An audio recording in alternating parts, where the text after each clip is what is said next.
तुम्हारे मन में कोई भी समस्या हो वह आज बचेगी नहीं।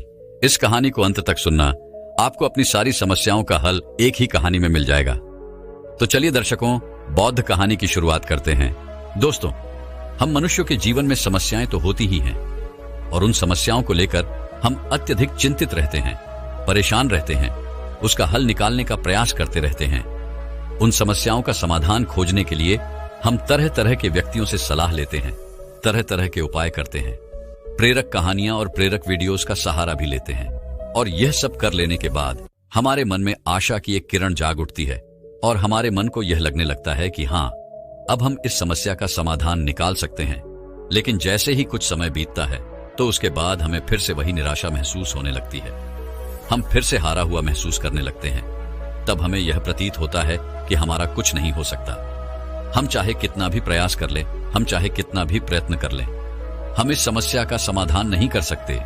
और जैसे ही आपके मन में यह सारी भावनाएं उत्पन्न होती हैं, आपका मन आप पर हावी होने लगता है, जिस कारण हमें हमारी वो छोटी सी समस्या और भी बड़ी प्रतीत होने लगती है और हम उससे डरकर भागना शुरू कर देते हैं। लेकिन इससे उसका समाधान हमें नहीं मिलता, बल्कि वह समस्या हमारे पीछे पीछे भागती रहती है और हम उससे छुटकारा पाने के लिए तरह तरह के उपाय करते ही रह जाते हैं। लेकिन इससे हमें कोई लाभ नहीं मिलता, बल्कि हम उस समस्या में और भी घिरते चले जाते हैं और दिन ब दिन वो समस्या हम पर हावी होने लगती है, हमें और भी चिंतित करने लगती है, हमें और भी परेशान करने लगती है। तो ऐसी परिस्थिति में हमें क्या करना चाहिए? क्या हमें उन समस्याओं को वैसे ही छोड़ देना चाहिए या फिर उसका हल निकालने के लिए जी तोड़ मेहनत करनी चाहिए? आज की जो कहानी मैं आपको सुनाने जा रहा हूं, इस कहानी से आप यह अच्छी तरह समझ जाएंगे कि आपको अपने जीवन में ऐसी परिस्थितियों में क्या करना चाहिए। बहुत समय पहले की बात है। एक नगरी में 3 मित्र रहते थे। उन तीनों में घनिष्ठ मित्रता थी और उन तीनों की अपनी अपनी समस्याएं भी थी। उन्होंने अपने जीवन की उन समस्याओं का समाधान निकालने के लिए हर मुमकिन प्रयास तक किए, बहुत हाथ पैर मारे, कई तरह के उपाय किए, लेकिन उन्हें अपनी इस समस्या का समाधान नहीं मिल रहा था। जब भी उनके सामने कोई नई समस्या उत्पन्न होती तो वह तीनों मिलकर अपनी उस समस्या का समाधान करने का प्रयास करते। शुरू शुरू में तो उन्हें लगता कि उनकी समस्या सुलझ रही है, लेकिन जैसे ही कुछ वक्त और बीतता वे लोग उसके सामने हार मान जाते, घुटने टेक देते और फिर उन्हें यह लगता कि यह सब कुछ बेकार है, हमसे कुछ नहीं होने वाला। जिस समस्या के समाधान के लिए हमने इतने प्रयत्न किए, इतने उपाय किए, उसका तो कुछ हुआ ही नहीं। वह समस्या तो वैसे की वैसे ही खड़ी है। वह तीनों इसी बात को लेकर बहुत परेशान रहने लगे थे, बहुत चिंतित रहने लगे थे। उन तीनों ने मिलकर यह तय किया कि वह अपनी इस समस्या का समाधान अवश्य करके रहेंगे। चाहे कुछ भी हो जाए, वह इसका समाधान निकाल कर ही रहेंगे। उन तीनों ने एक लंबी यात्रा करने का निश्चय किया। उन्होंने यह सोचा कि कहीं ना कहीं कोई ना कोई तो उन्हें अवश्य मिल जाएगा जो उनकी इस समस्या का समाधान उन्हें अवश्य देगा। यही सोचकर उन तीनों ने इस यात्रा को आरंभ किया। वह कई दिनों तक यहां वहां भटकते रहे, लोगों से पूछते रहे, लोगों से उपाय लेते रहे, तरीके अपनाते रहे, लेकिन उनकी किसी भी समस्या का कोई समाधान उन्हें नहीं मिल रहा था। तभी एक दिन एक व्यक्ति उन्हें एक गुरु के बारे में बताता है और वह व्यक्ति उनसे कहता है कि जो भी व्यक्ति उनके पास जाता है और उनकी समस्या का समाधान अवश्य करते हैं, लेकिन याद रहे कि वह कभी भी किसी से भी जल्दी मिलते नहीं हैं और जिससे मिलते हैं उसकी समस्या का समाधान निश्चित है। उस व्यक्ति की यह बात सुनकर वह तीनों मित्र उन गुरु से मिलने के लिए आगे की ओर चल पड़ते हैं। वे गुरु एक ऊंची पहाड़ी पर छोटा सा आश्रम बनाकर रहा करते थे। उन तीनों ने जैसे तैसे उस आश्रम का सफर तय किया और उन गुरु के पास पहुंचे। उन गुरु ने जब उन तीनों को देखा तो वे कहते हैं, तुम तीनों कौन हो और यहां पर क्या करने आए हो? तुम यहां से लौट जाओ, यहां तुम्हारा कुछ नहीं होने वाला। इस पर उन तीनों में से पहला मित्र कहता है गुरुदेव, हमने आपके बारे में सुना है, आप सबकी समस्या का समाधान करते हैं। हम आपके पास बहुत दूर से आए हैं और हम आपसे अपनी समस्या का समाधान लिए बिना यहां से कहीं नहीं जाएंगे। आपको हमारी समस्या का समाधान करना ही होगा। इस पर वह गुरु उन तीनों से कहते हैं, तो ठीक है, मैं तुम्हारी समस्या का समाधान अवश्य करूंगा, मुझे अपनी समस्या बताओ। इस पर पहला मित्र कहता है गुरुवर, मैं एक लड़की से विवाह करना चाहता हूं। मैं उससे कई दिनों से प्रेम करता हूं, लेकिन मेरे माता पिता उस लड़की से मेरी शादी नहीं होने देना चाहते। मैंने उन्हें बहुत मनाने की कोशिश की, उनके सामने हाथ जोड़े, उनके सामने विनती की। लेकिन उसके बावजूद भी मेरे माता पिता उस लड़की से मेरी शादी नहीं होने देना चाहते। इतना कहकर पहला मित्र शांत हो गया और फिर दूसरा मित्र कहता है गुरुवर, मेरा परिवार बहुत गरीब है और मैंने अपना ज्यादातर जीवन गरीबी में ही बिताया है, लेकिन मैं अब अमीर बनना चाहता हूं। मैं भी अत्यधिक धन कमाना चाहता हूं। इतना कहकर वह दूसरा मित्र भी शांत हो गया और फिर वह तीसरा मित्र कहता है गुरुदेव, मेरे पास पैसों की कोई कमी नहीं है। मैं पहले से ही बहुत अमीर घराने से हूं, लेकिन मेरे अंदर आलस कूट कूट कर भरा हुआ है। मुझे क्रोध भी बहुत आता है और मैं अब मृत्यु के बहुत करीब हूं। मुझे एक ऐसी गंभीर बीमारी है जिसका इलाज नहीं हो सकता, लेकिन मैं अभी जीना चाहता हूं, अपने जीवन का वह सुख और आनंद पाना चाहता हूं। इतना कहकर वह तीनों मित्र शांत हो गए। तभी वह गुरुवर उन तीनों से कहते हैं, तुम तीनों ने जो भी समस्याएं मुझे बताई हैं, यह वास्तविक नहीं है। जब तुम तीनों को तुम्हारी असली समस्या पता चल जाए, तब तुम मेरे पास आना।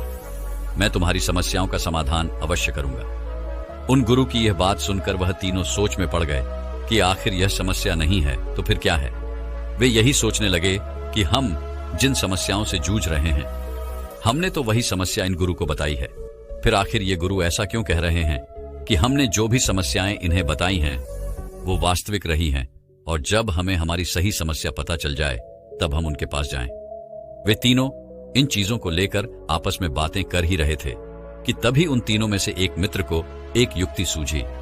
उसने अपने बाकी मित्रों से कहा, क्यों ना हम अपनी समस्याएं इन गुरु के सामने अलग अलग तरीके से रखें, तो हो सकता है कि शायद यह हमारी समस्या सुलझ जाए और हमें उसका समाधान दे दे। उन तीनों मित्रों ने बिल्कुल ऐसा ही किया। उन्होंने अपनी समस्याएं उन गुरुवर के सामने अलग अलग तरीके से रखी, लेकिन अब की बार भी वह गुरु उन्हें यही बात कहते हैं कि तुम सब यहां से चले जाओ। जब तुम्हें तुम्हारी सही समस्या का पता चल जाए तब तुम मेरे पास आना। मैं तुम्हारी समस्या का समाधान अवश्य करूंगा। उन तीनों को अब यह समझ नहीं आ रहा था कि वह क्या करे, किस तरह से इन गुरु के सामने अपनी समस्या रखे जिससे वह उनका समाधान हमें दे। उन तीनों को कुछ भी समझ नहीं आ रहा था और आखिरकार थक हार कर वह वापस लौटने लगे। तभी रास्ते में लौटते वक्त वह एक गांव से होकर गुजर रहे थे और उस गांव में उन्हें एक व्यक्ति मिला।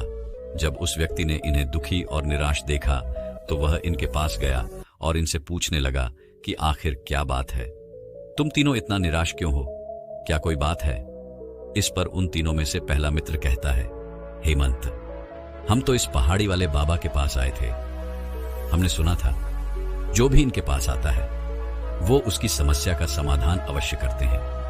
हम भी इनके पास अपनी समस्या का समाधान लेने आए थे, लेकिन इन्होंने तो हमें यह कहकर टाल दिया कि जाओ और जब तुम्हें तुम्हारी सही समस्या पता चल जाए तब तुम मेरे पास आना और मैं तब तुम्हें तुम्हारी समस्या का समाधान बता दूंगा। जबकि हमने तो अपनी सभी समस्याएं उनके सामने रख दी थी, लेकिन फिर भी ना जाने क्यों वह बार बार केवल एक ही राग अपनाए हुए हैं। इस पर वह गांव वाला व्यक्ति इन तीनों से इनकी समस्या पूछता है। वह तीनों मित्र एक एक करके अपनी समस्या उस व्यक्ति को बता देते हैं। इस पर वह व्यक्ति जोर से हंस पड़ता है और कहता है, मुझे तुम्हारी समस्या पता चल चुकी है। तुम तीनों उन गुरु के पास वापस जाओ और उनसे कहो कि हम तीनों की समस्या एक ही है और हमें इसका समाधान चाहिए। फिर देखो वो तुम्हें तुम्हारी समस्या का समाधान अवश्य देंगे। वह तीनों वापस उन गुरु के पास पहुंचे और उन गुरु को प्रणाम करके वे तीनों कहते हैं, है गुरुदेव, हमें हमारी समस्या का पता चल चुका है और हम तीनों की समस्या एक ही है। कृपया करके हमारी समस्या का समाधान करें। इस पर वह गुरु मुस्कुराने लगे और उन तीनों मित्रों से कहते हैं, तुम तीनों की समस्या का एक ही समाधान है। यदि तुमने उसे अपने जीवन में उतार लिया तो तुम्हारी सारी समस्याएं खत्म हो जाएंगी। इस पर वह तीनों मित्र उन गुरु से कहते हैं, है गुरु, वह कौन सा समाधान है, कृपया करके हमें बताइए। इस पर वह गुरुवर मुस्कुराते हुए उन तीनों से कहते हैं, तुम तीनों की समस्याओं का समाधान है ध्यान। तुम तीनों को ध्यान करना होगा जब तक कि तुम्हें तुम्हारी समस्याओं का समाधान नहीं मिल जाता, और तुम चाहो तो तुम यह ध्यान मेरे पास रहकर भी कर सकते हो। वह तीनों उनको न की यह बात सुनकर बहुत खुश हुए। उन्हें लगा कि अब उनकी समस्या का समाधान उन्हें मिल ही जाएगा। वह तीनों उन गुरु के पास रहने के लिए तैयार हो चुके थे। तभी वह तीनों मित्र उन गुरुवर से कहते हैं, है गुरुवर, हम ध्यान कैसे करें, हमें ध्यान करना नहीं आता। कृपया करके आप ही हमें मार्ग दिखाइए। इस पर वह गुरु उन तीनों से कहते हैं, तुम्हें आंखें बंद करके बैठना है और अपनी सांसों पर ध्यान देना है, और इसी प्रकार तुम ध्यान तक पहुंच सकोगे और अपनी सभी समस्याओं का हाल भी जान सकोगे। उन तीनों ने उन गुरुवर की यह बातें मान ली और उन्होंने अगले दिन से ही ध्यान करना शुरू कर दिया। ऐसा करते करते धीरे धीरे एक सप्ताह बीत गया। सप्ताह के बाद महीने के बाद करीबन 6 महीने बीत गए, लेकिन अब तक वे अपनी समस्याओं का समाधान नहीं जान सके थे, जिस कारण वो और भी ज्यादा परेशान हो चुके थे और भी ज्यादा चिंतित हो चुके थे। एक दिन वो वापस उन गुरु से कहते हैं, है गुरुदेव, जैसा कि आपने कहा था कि हम सभी की समस्याओं का समाधान केवल ध्यान है, तो हमने वो भी करके देख लिया, लेकिन आपके कहे अनुसार तो हमें हमारी समस्याओं का कोई समाधान नहीं मिला। हम पहले जहां पर थे अब भी वहीं पर हैं और हमारी समस्याएं भी वैसे की वैसे ही हैं। मेरे माता पिता अब भी उस लड़की से मेरी शादी नहीं होने देना चाहते। इस पर दूसरा मित्र कहता है गुरुदेव, मैं भी अब तक गरीब ही हूं, मेरे पास कोई धन नहीं है।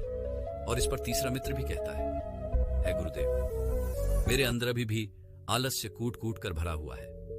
मैं बात बात पर क्रोधित हो उठता हूं और मेरी बीमारी भी अब तक खत्म नहीं हुई। इस पर वह गुरु मुस्कुराने लगे और उन तीनों से कहते हैं, जब तक तुम तीनों ध्यान नहीं करोगे तब तक ध्यान नहीं हो पाएगा। तुम तो बस अपनी समस्याओं का समाधान ढूंढ रहे हो, तुम तीनों ध्यान नहीं कर रहे। यदि तुम्हारे मन में पहले से ही विचार होंगे, पहले से ही तुम दुखी होगे, तो फिर तुम्हारा ध्यान करने में कैसे लगेगा? तुम ध्यान कैसे कर सकोगे? ध्यान का अर्थ खुद को जानना होता है, खुद को पहचानना होता है। यदि तुम खुद को ही नहीं जान सके तो तुम्हें तुम्हारी समस्याओं का समाधान कैसे मिलेगा? इतना कहकर वह गुरु उन तीनों को कहते हैं, तुम तीनों मेरे साथ चलो। इतना कहकर वह गुरुवर उन्हें एक गांव में ले जाते हैं। उस गांव में एक छोटा सा घर था। उस घर में एक छोटा सा बच्चा फटे पुराने कपड़े पहनकर पत्थरों से खेल रहा था और वह बहुत भूखा था।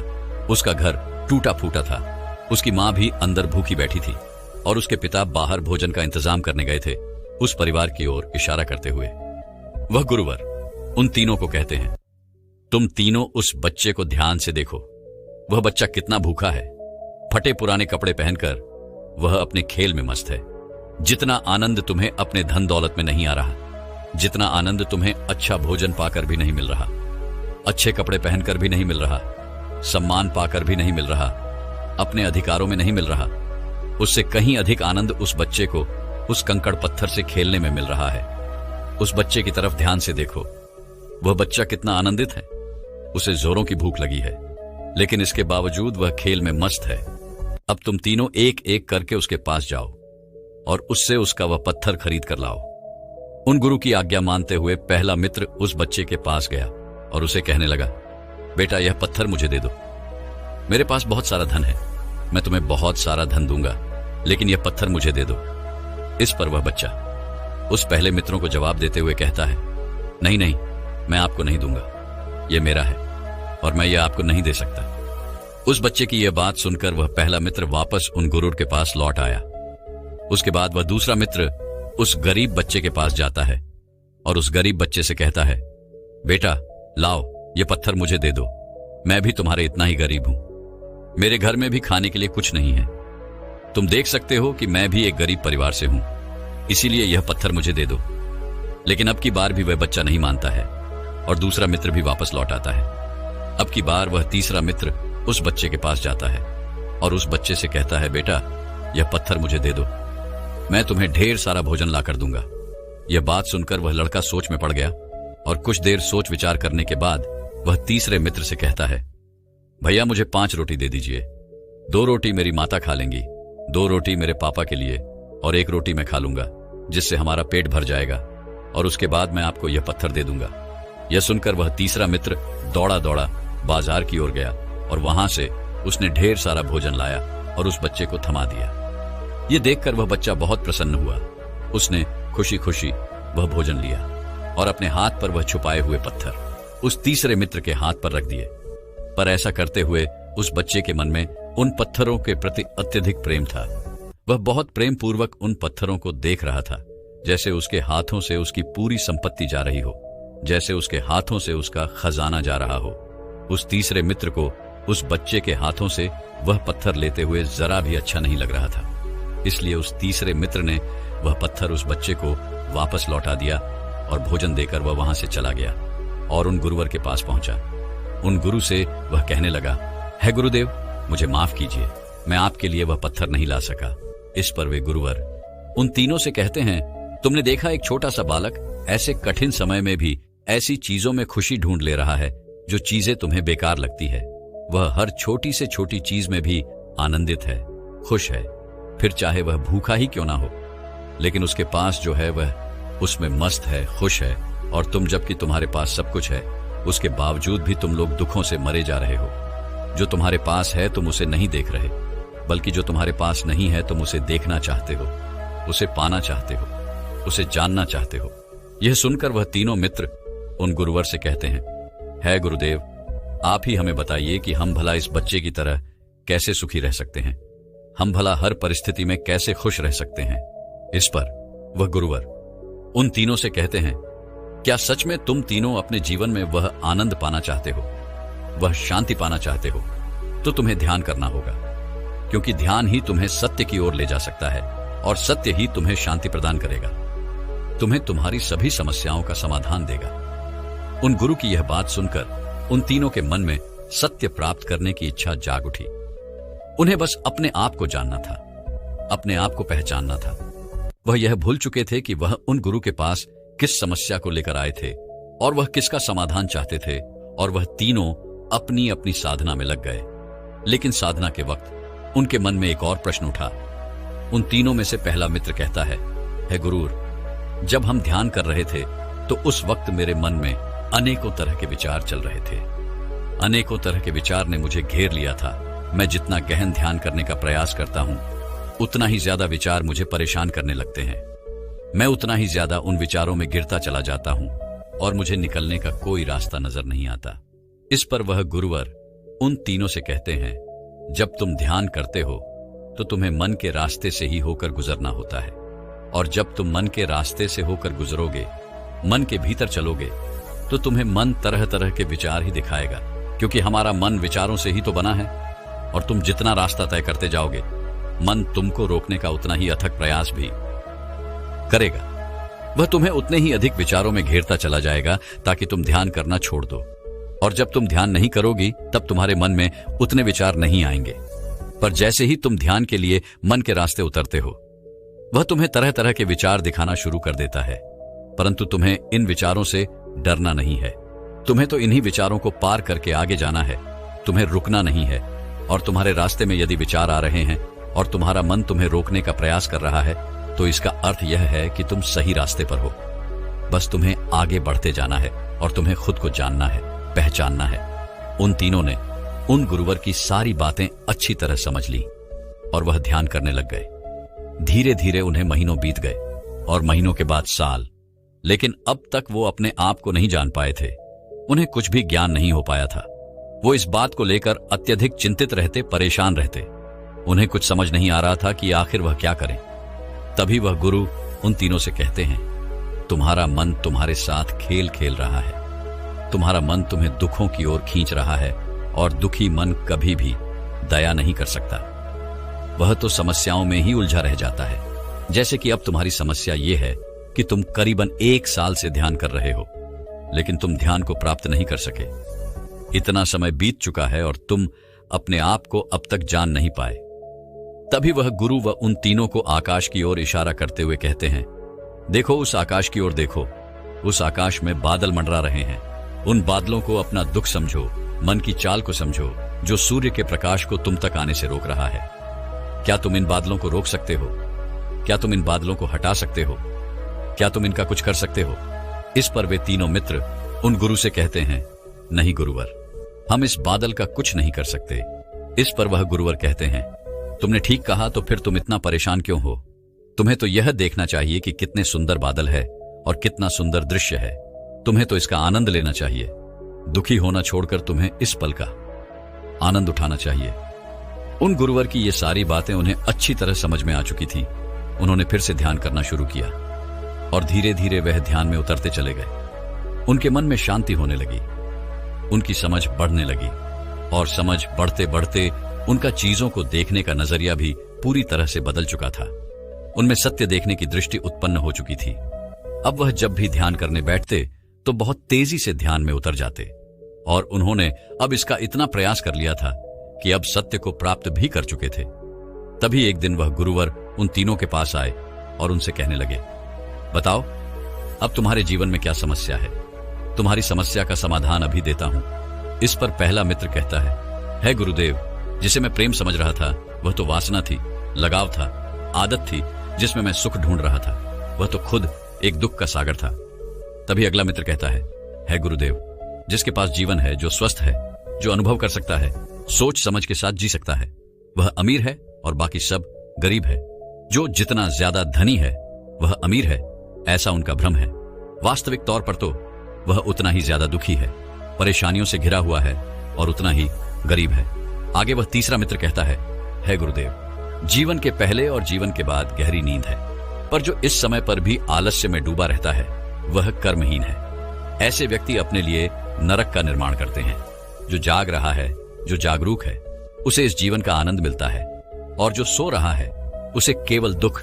आगे वह कहता है कि जो खुद को ठीक से नहीं समझ पाते, जिनका खुद पर कोई नियंत्रण नहीं है, ऐसे नासमझ लोग अपने कर्मों के कारण क्रोध उत्पन्न करते हैं, और यही क्रोध हमें नष्ट कर देता है। यही क्रोध हमारे विनाश का कारण भी बनता है। यही क्रोध हमारी सोच समझ को खा जाता है। हमारे अंदर जो ऊर्जा है उसे भी यह नष्ट कर देता है। लेकिन मनुष्य के जीवन में शांति ही परम सत्य है। क्रोध, भ्रम, ये सब झूठ है। आगे वह कहता है गुरुदेव, मैं बीमार हूं पर अब भी जीवित हूं। मृत्यु तो कभी भी किसी को भी आ सकती है, लेकिन जो वर्तमान में जी रहा है वह मृत्यु से कभी नहीं डरता, क्योंकि वह हर एक पल को भरपूर जी रहा है। वह अपने आप में संपूर्ण होता है। उसके मन में न तो कोई इच्छाएं होती हैं, ना ही कोई कामना और ना ही कोई वासना। वह हर पल हर दिन एक नया जीवन जीता है। उसके लिए हर दिन नया है, खास है। इन तीनों की यह बातें सुनकर वह गुरुवर मुस्कुराने लगे और उन तीनों से कहते हैं, तो इसका अर्थ क्या हुआ? तो क्या तुम तीनों की समस्याएं समाप्त हो चुकी हैं? क्या तुम्हें तुम्हारी समस्याओं का समाधान मिल चुका है? इस पर वह तीनों कहते हैं गुरुदेव, वो तो समस्याएं थी ही नहीं, बस हम ही उसे समस्या समझ रहे थे। हमारे अंतर्मन में जो भी उथल पुथल होती है वही हमें समस्या लगती है, वही हमें समस्या के रूप में दिखाई पड़ती है, और हम मोह माया, जीवन मरण, धन दौलत, प्राण प्रतिष्ठा, मान सम्मान में ऐसे उलझ जाते हैं कि हमें और कुछ नजर नहीं आता। हम इस जीवन को भी समझ नहीं पाते, हम अपने आप को समझ नहीं पाते, अपने आप को देख नहीं पाते, अपने आप को जान नहीं पाते। हम ये भूल जाते हैं कि चारों ओर केवल समाधान ही समाधान है, उत्तर ही उत्तर है, समस्याएं तो है ही नहीं। इतना कहकर उन तीनों ने उन गुरुवर को प्रणाम किया और वापस अपने घर की ओर लौट गए। दोस्तों, हम भी अपने जीवन में ऐसी बहुत सी चीजों के अंदर फंसे हुए हैं जो हमें लगता है क्या हमारी समस्या है, लेकिन वास्तविक तौर पर यह कोई समस्या नहीं है। समस्याएं तो हम खुद खड़ी करते हैं। और अगर आपके सामने भी ऐसी कोई समस्या है तो इसका सत्य भी यही है कि आपकी इन समस्याओं का समाधान केवल दो ही लोग कर सकते हैं। एक तो है समय और दूसरा आप खुद। दोस्तों, मैं उम्मीद करता हूं कि यह कहानी सुनने से आपके जीवन में अच्छे बदलाव आए होंगे। आपको इस वीडियो से क्या सीखने मिला, ये कमेंट करके जरूर बताइए, और अपने परिवार, दोस्तों या आपके करीबी इंसान के साथ ये कहानी शेयर करके उन्हें भी इस ज्ञान से परिचित करवाएं। बाकी अगर आपको यह वीडियो दिल से अच्छी लगी हो तभी इस वीडियो को लाइक कर देना, और आपने अब तक इस चैनल को सब्सक्राइब न किया हो तो चैनल को सब्सक्राइब भी जरूर कर देना। आपका हर दिन शुभ हो और खुशियों से आपका जीवन भरा रहे। धन्यवाद। नमो बुद्धाय।